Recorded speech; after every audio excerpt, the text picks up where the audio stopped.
last fight.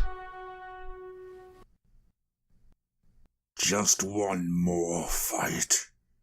Rodbuls sat in the dim antechamber adjoining the tavern's main hall, repeating the words to himself over and over. He couldn't remember how many times he'd already made himself that promise. Among prize-fighters, memory was one of the first things to go. The pain of shattered knuckles and torn muscles drove most to drink, swallowing up what little money they won between each brutal gladiatorial engagement. Pain and loss. That was the job. He knew it all too well. Most recently, Rodbull had lost an eye. It had been gouged out by his last opponent while they wrestled in some borderland shanty. He hadn't seen out of that eye in years, but the agony of it being ripped out almost made him faint. Still, he had managed to keep the chokehold on his foe until the man's desperate thrashing finally stopped. The dozen or so spectators had joked when it was all over that old man Rodbull would have to spend all of his winnings just to buy himself an eye patch. But there was one amongst them that did not laugh. A hooded man, shrouded in shadow. As the spectators filtered out and Rodbull wiped at the blood that was streaming down his face, the hooded man had approached him. He flicked a coin out to Rodbull like the patrons and petty courtiers had done when Rodbull was just first starting out. But this coin wasn't made of carbonic metal, it was made of black glass. "Wager this," said the hooded man, "and what you earn will last you an eternity." By the time Rodbull looked up from the coin, the man had vanished. After a few short weeks of drinking through his winnings, Rodbull had signed up for one more fight. The bookers didn't know what to make of the glass coin he had handed them. He told them he was betting it on himself.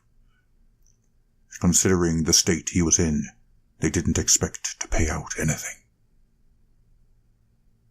The bet was taken, and Rodbull was shown to the antechamber. He was told his fight would be second, after a pair of captured grots fought a one-axe handicap.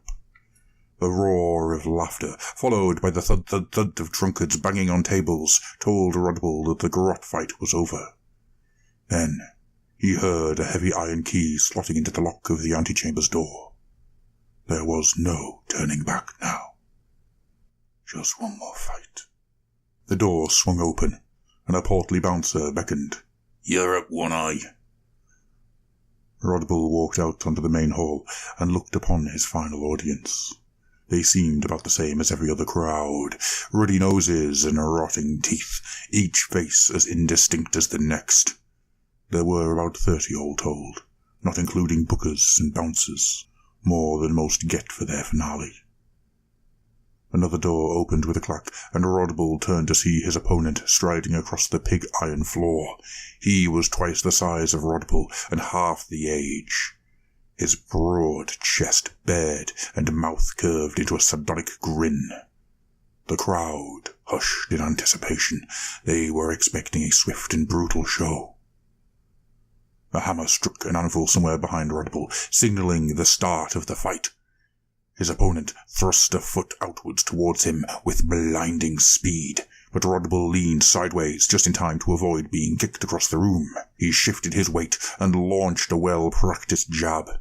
His opponent swatted the fist aside, but Rodbull was already following up with a brutal hook. He caught the larger man square in the temple, causing him to stumble backwards. Gasps from the crowd told Rodbull that many were starting to rethink their wagers. Rodbull stepped towards his reeling foe and lifted a knee into the man's gut, following it with an uppercut to the chin and another hook to the side of his jaw.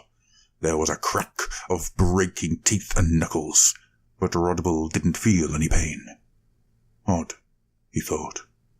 The crowd were booing loudly now, but Rodbull ignored them. His opponent was on one knee, with blood and bits of tooth dripping from his mouth. It was time to finish the job. With his remaining eye, Rodbul lined up the weak spot on the man's neck, the point that snapped easily, and swung an elbow down towards it. But before Rodbull could land the killing blow, the kneeling man launched himself upwards, thrusting his forehead into Rodbull's nose. Rodbull's body went limp. He felt the familiar warmth of his own blood streaming down his face, then felt his opponent's massive fingers wrapping around his neck. The fingers squeezed like iron rods, crushing Rodbull's windpipe, but still he felt no pain. He could see the wild-eyed opponent before him, a look of frenzied pleasure on the man's face as he crushed the life out of another living being. After a loud crack, the man let go. Something made a thud as it hit the floor. Rodbull looked down and saw his own unmoving body lying there, neck twisted horrendously and eyes glazed over. Confused, Rodbull turned back to his opponent.